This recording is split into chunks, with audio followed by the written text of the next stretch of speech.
WhatsApp everyone, welcome back to the channel. आज की video में हम बात करने वाले हैं टॉप मोस्ट एक्सपेक्टेड क्वेश्चन जो सीबीएसई बोर्ड्स के अंदर पूछे जाते हैं बिजनेस स्टडीज के अंदर, विद केस स्टडी की किस टॉपिक से केस स्टडी पूछी जाती है और किस टॉपिक पे हमको ज्यादा फोकस करना है। तो लेट्स बिगिन।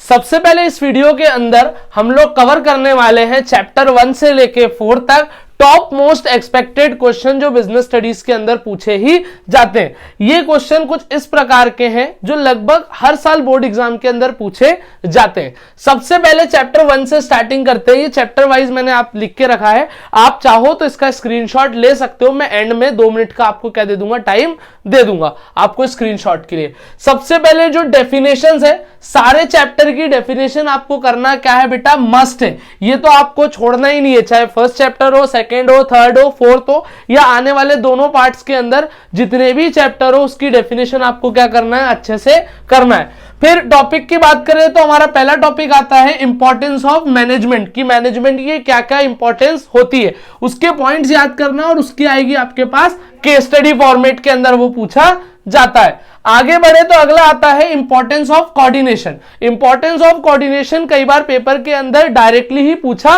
जा सकता है या नीड ऑफ कोऑर्डिनेशन करके भी पॉइंट पूछा जाता है। इफेक्टिवनेस और एफिशिएंसी के ऊपर से भी एक केस स्टडी आती है, ये जनरली कम मार्क्स में आती है लेकिन डायरेक्टली क्वेश्चन इसका भी पूछा जाता है। हो सकता है इसका डिफरेंस भी आपसे पूछा जाए, तो इसका डिफरेंस भी आप कर सकते हो और इसके एक्सरसाइजेस बनने के चांसेस भी रहते हैं। नेचर ऑफ मैनेजमेंट की बात करें कि मैनेजमेंट आर्ट है, साइंस है कि प्रोफेशन है, इस पे डायरेक्टली पॉइंट भी पूछे जा सकते हैं या फिर इसको भी केस स्टडी के फॉर्मेट में पूछा जा सकता है।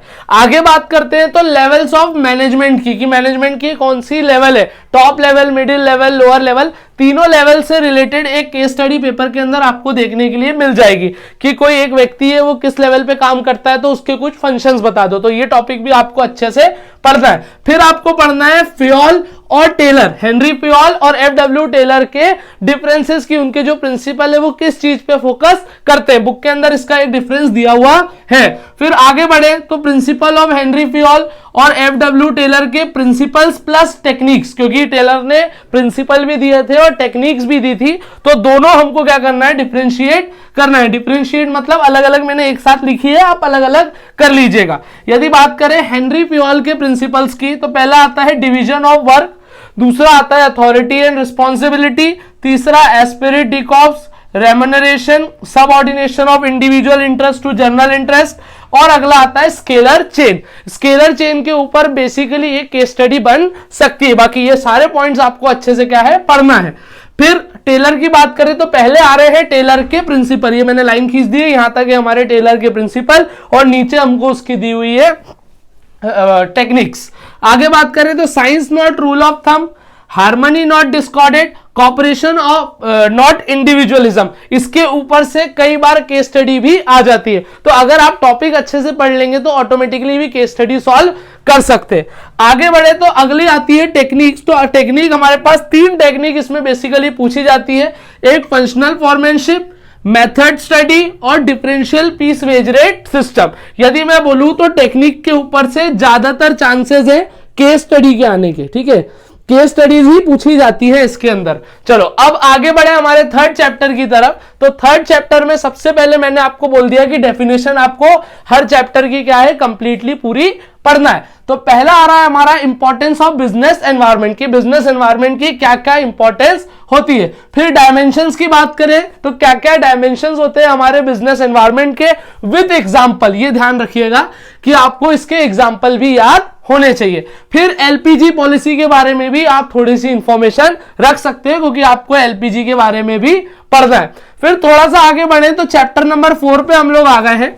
चैप्टर 4 के अंदर आपको सबसे पहले लिमिटेशन ऑफ प्लानिंग पढ़ना है कि प्लानिंग की क्या क्या लिमिटेशन है, टाइप्स ऑफ प्लान पढ़ना है, ठीक है। ये टॉपिक पिछले साल कट था, इस साल एड ऑन हुआ है, इसलिए हमको इसके ऊपर क्या है, ज्यादा फोकस रखना है। प्लानिंग प्रोसेस डायरेक्टली भी पूछी जा सकती है और इसके ऊपर केस स्टडी भी पूछी जाती है। तो प्लानिंग प्रोसेस तो मोस्ट इंपॉर्टेंट आप टिक कर सकते हो। ये वही सारे क्वेश्चन है जो पिछले कई सालों से पूछे जा रहे हैं और इसके अलावा अगर मुझे कुछ और इंपॉर्टेंट लगते हैं तो डे बाय डे हम आपको वो प्रोवाइड करते रहेंगे।